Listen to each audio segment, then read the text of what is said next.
Hello guys, आज mirror of common error से है आपका नेक्स्ट सेट नंबर 250। इसको नेक्स्ट ना कह करके बैक कहिए तो ज़्यादा अच्छा रहेगा, बिकॉज कल हमने 251 सेट आपको सोल्व कराया था। आज 250 है आपका सेट, यानी कि पीछे को, क्योंकि हमने लोगों ने जो है 246 तक आपको सेट सोल्व करा चुके थे। उसके बाद में आज हम लोग एकदम से अचानक हमने 251 स्किप कर दिया था, पहुंच चुके थे। फिर से वापस आया हूं 250 सेट पे। सो बात करते हैं सेट नंबर 250 की। क्या कह रहा है आपका इस सेट में? कह रहा है कि unless aid arrives within the next few weeks thousands are striving.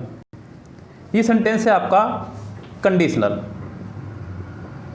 यानी कि कह रहा है कि जब तक, अनलेस एक शर्त के लिए लगता है, एड मतलब सहायता, अराइव्स मतलब पहुंचाई जाए, जब तक सहायता नहीं दी जाएगी with in the next few weeks, कुछ ही सप्ताह के भीतर भीतर, थाउजेंड्स आर स्ट्राइविंग, हज़ारों लोग मरते रहे हैं।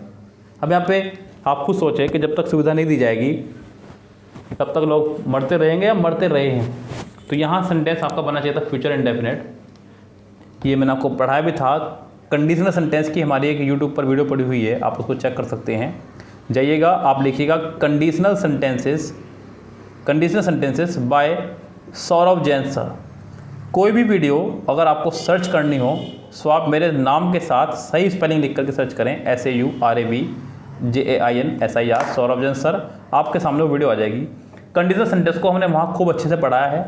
8 की 8 कंडीशन जो है मैंने आपको बताई हैं। हालांकि बुक्स में सिर्फ 6 कंडीशन है, उसके अंदर मैंने 2 कंडीशन वो भी बताई हैं जिनके ऊपर सिर्फ सेंटेंस एक ही बार एग्जाम आया, बस एक बार।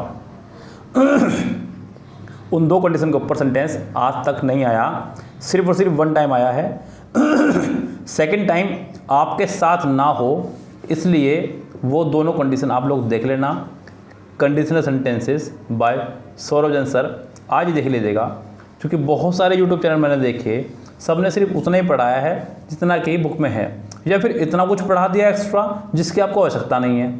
देखिए, इतना भी नहीं खाना है कि पच ना सके, और इतना कम भी नहीं खाना है कि आप भूखे रह जाएं। कम से कम उतना तो खाएं जितना आपका पेट भर रहा हो। सो इसलिए वो 2 रूल आपके लिए ज़रूरी हैं, आपको 2 रूल भी देखने होंगे। यहाँ अनलेस वाला पार्ट है आपका प्रेजेंट इंडेफिनिट में, नेक्स्ट पार्ट बनेगा आपका फ्यूचर इंडेफिनिट में। सो नेक्स्ट पार्ट में यहाँ पे थाउजेंड्स आर स्ट्राइविंग की जगह थाउजेंड्स विल स्टार्व हो जाएगा तो ज़्यादा अच्छा रहेगा। यानी कि इस सेंटेंस के सी पार्ट में है फिलहाल आपकी एरर। नेक्स्ट सेंटेंस से कह रहा है कि I have been working in this organisation since 3 years। So यहाँ पे सेंटेंस में उसने लगाया सिंस या फॉर प्लस टाइम। जब भी सेंटेंस में लगा हो सिंस या फॉर प्लस टाइम, तो आप सेंटेंस में हेल्पिंग ऑफ के तौर पर लगाएंगे हैज़ बीन, हैव बीन या हैड बीन में से कोई भी एक, साथ में लगेगी उसके ING जो कि उसने लगा रखी है। इसका मतलब ये पोर्शन ठीक है आपका।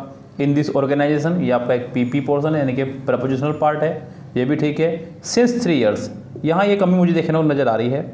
सिंस के साथ इस्तेमाल करते हैं पॉइंट ऑफ टाइम का, यानी कि निश्चित समय का, और फॉर के साथ इस्तेमाल करते हैं पीरियड ऑफ टाइम का, यानी कि अनिश्चित समय का। ये आपका एक अनिश्चित समय ही है, इसलिए अच्छा होगा कि आप यहाँ पे सिंस की बजाय फॉर को लगाएं, तो आपका सेंटेंस करेक्ट हो जाएगा।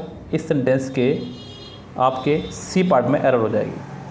चलते हैं नेक्स्ट सेंटेंस पे। कह रहा है कि neither of the 2 candidates have paid subscriptions. एक सेकेंड,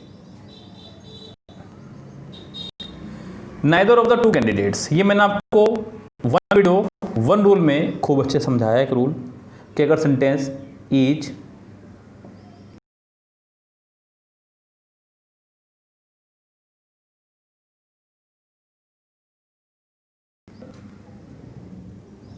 नन, एनीवन, इनमें से किसी एक से भी चल रहा हो, सो आप इनके साथ हमेशा सिंगुलर नाउन और सिंगुलर वर्ब का इस्तेमाल करेंगे। यदि तुरंत बाद डायरेक्ट वर्ब आ जाए तो सिंगुलर वर्ब का इस्तेमाल करेंगे, और अगर तुरंत ऑफ आ जाए तो प्लूरल नाउन। लेकिन आपको पता है कि प्रपोजिशन के बाद कुछ नहीं मानते, इसलिए सिंगुलर वर्ब रहेगी। यहाँ भी सेंटेंस में कुछ यही स्ट्रक्चर रहा। कह रहा है कि neither of the two candidates, तो यहाँ पे ऑफ के बाद वाले को आप कट कर देंगे। नाइदर के हिसाब से आपको यहाँ पे सिंगुलर वर्ब चाहिए थी, लेकिन उसने लगाया है हैव, जो कि है आपका रोंग। अच्छा होगा कि आप हैव की जगह हैज़ लगाएं और सेंटेंस अपना ठीक करें। यानी कि इस लिहाज से इस सेंटेंस के बी पार्ट में हो जाएगी एरर। यस, आपका बी पार्ट हो जाएगा इसका wrong. A well balanced diet is essential for good health. A well balanced diet is essential for good health. Diet as a noun यहाँ इस्तेमाल हो रहा है, और उससे पहले आपका है एडजेक्टिव बैलेंस्ड, और एडजेक्टिव से पहले उसने लगाया आपका एडवर्ब वेल, और उससे पहले लगाया उसने आपका आर्टिकल। आर्टिकल जो है समय के साथ साथ अपना स्थान छोड़ता चला जाता है मेहमानों के लिए। किस तरह से, ज़रा देखिए। उसने कहा, जैसे कि मैं एक सेंटेंस लिख रहा हूँ, शी इज़ अ गर्ल, तो यहाँ आर्टिकल आपका आया नाउन से पहले। नेक्स्ट कहा she is a beautiful girl, यहाँ आर्टिकल है आपका ब्यूटीफुल यानी कि एडजेक्टिव से पहले, एडजेक्टिव प्लस नाउन से पहले आर्टिकल है। फिर उसने कहा she is a very beautiful girl. अब यहाँ पे क्या हुआ, नाउन, एडजेक्टिव, एडवर्ब और article. According to condition article अपना स्थान पीछे करता चला जाता है।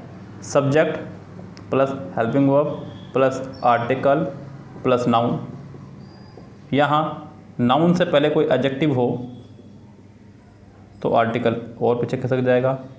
अगर यहाँ पे एडवर्ब भी साथ दिया हो, फिर एडजेक्टिव हो, फिर नाउन हो, तो आर्टिकल और पीछे खिसकता चला जाएगा। यानी कि आर्टिकल अपना स्थान चेंज करता चला जाएगा अकॉर्डिंग टू कंडीशन। आर्टिकल का बहुत ही सुंदर लेक्चर हमने यूट्यूब पे अपलोड किया हुआ है। ऐसा लेक्चर है कि अगर आप उसको देख लें तो उसके बाद आपको किसी भी बुक को या किसी भी वीडियो को देखने की जरूरत नहीं पड़ेगी। मैंने बहुत सारी बुक से पढ़ करके कुछ ऐसा जोरदार मटेरियल बनाया जिसके बाद आपको ज़रूरत नहीं पड़ेगी। आर्टिकल के 3 से 5 पार्ट इसके अंदर शायद हैं, आप देख लीजिएगा, सारे पार्ट आपको समझ में आ जाएगा।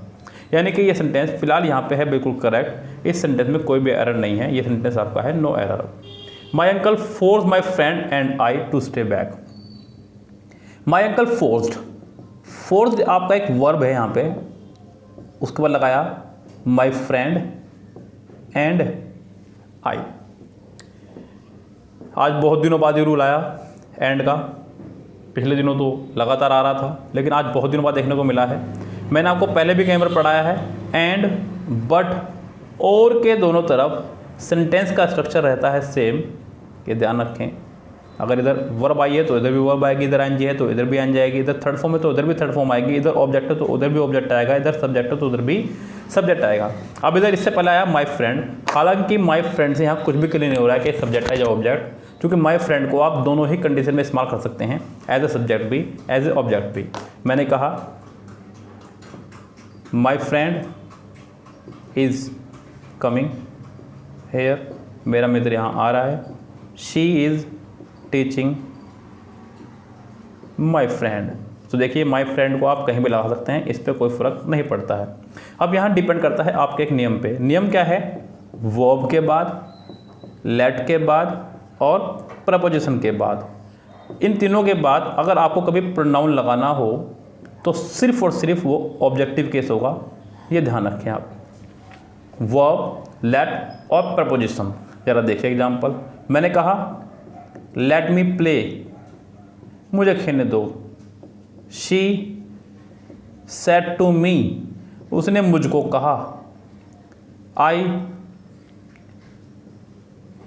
टॉट हिम, तो यहाँ पे आप देख रहे हैं लेट के बाद ऑब्जेक्ट आया, प्रपोजिशन के बाद ऑब्जेक्ट आया, वर्ब के बाद भी ऑब्जेक्ट आया।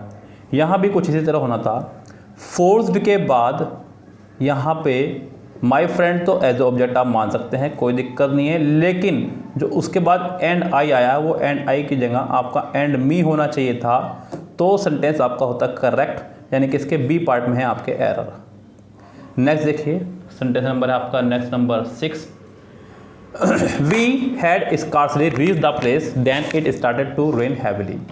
यहाँ पे उसने स्कार्सली और हार्डली का रूल प्ले कर दिया। सेंटेंस में जब भी हो स्कार्सली और हार्डली, इनके साथ या तो आती है आपकी हैड या आपका आता है डिड। हैड होगी तो थर्ड फॉर्म, डिड होगी तो फर्स्ट फॉर्म, वो तो उसने यहाँ दिया हुआ है, वी हैड स्कार्सली रीच्ड। लेकिन इनके साथ में दूसरी पेड कंजक्शन हमेशा रहेगी व्हेन, जो कि उसने दी है आपको देन, रॉन्ग है। सी पार्ट में देन की जगह आपको व्हेन लगाना होगा। ये फिक्स्ड कंजक्शन पर आधारित एक सेंटेंस है जो कि ऐसे ही चलेगा जैसा ये है। यस, ध्यान रखें आप इसको। हार्डली स्कार्सली के साथ आपको हमेशा लगाना होगा व्हेन, नो सूनर के साथ हमेशा लगाना होगा आपको देन। सो 6 सेंटेंस में सी पार्ट में हो गई आपकी एरर। सेंटेंस नंबर 7 देखिए, कह रहा है कि I am really disappointed in not having saw my friend while I was in new Delhi on vacation this summer. यहाँ आई एम रियली डिसअपॉइंटेड, यहाँ पे इज एम के साथ उसने डिसअपॉइंटेड का इस्तेमाल करा।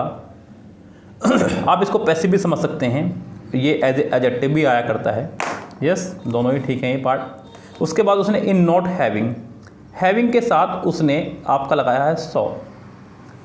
अब इतना तो कम से कम आप जान लीजिए, आपको एग्ज़ाम में सिर्फ और सिर्फ एरर निकालना सीखना है। अगर आप ये काम भी पहले सीख गए सो आपने बहुत बड़ी विजय पा ली है, क्योंकि आपको सिर्फ और सिर्फ सेक्शन लेना है। आपको इस बात से कोई फ़र्क नहीं पड़ता कि एरर क्या है, बस एरर निकल जाए तो यही बहुत है। मैं आपको बता दूं कि हैव की फैमिली के साथ में हैव, हैज़, हैड और हैविंग, हैव की फैमिली के साथ आप हमेशा वर्ब की थर्ड फॉर्म का इस्तेमाल करेंगे, जो कि उसने लगाया सॉ। ये गलत हुआ आपका, आपको यहाँ लगाना चाहिए था सीन। क्या लगाना चाहिए था आपको यहाँ पे? सीन, क्योंकि हैविंग के साथ थर्ड फॉर्म आनी चाहिए थी। अगर गलती है तो इसी पार्ट में है और आपका आंसर हो जाएगा B. The company have thousands of customer. उसने कहा द कंपनी, उसने कहा द कंपनी, ना कि उसने कहा द कंपनीज। द कंपनी आपका सिंगुलर सब्जेक्ट है, द कंपनीज आपका प्लूरल सब्जेक्ट है। Singular subject singular verb, plural subject plural verb. आपको यहाँ पे हैव की जगह लगाना होगा हैज़। या तो आप द कंपनीज कीजिए या फिर द कंपनी कीजिए। अब कंपनीज क्यों नहीं कर सकते? बिकॉज आगे आया हुआ है इट्स। अगर आगे देयर आया हुआ होता तो आप कंपनीज करते। इट्स लगता है सिंगुलर के लिए, देयर लगता है प्लूरल के लिए, यानी कि इसके ए पार्ट में ही हो जाएगी आपकी मिस्टेक। चलते हैं नेक्स्ट सेंटेंस पे, सेंटेंस नंबर 9।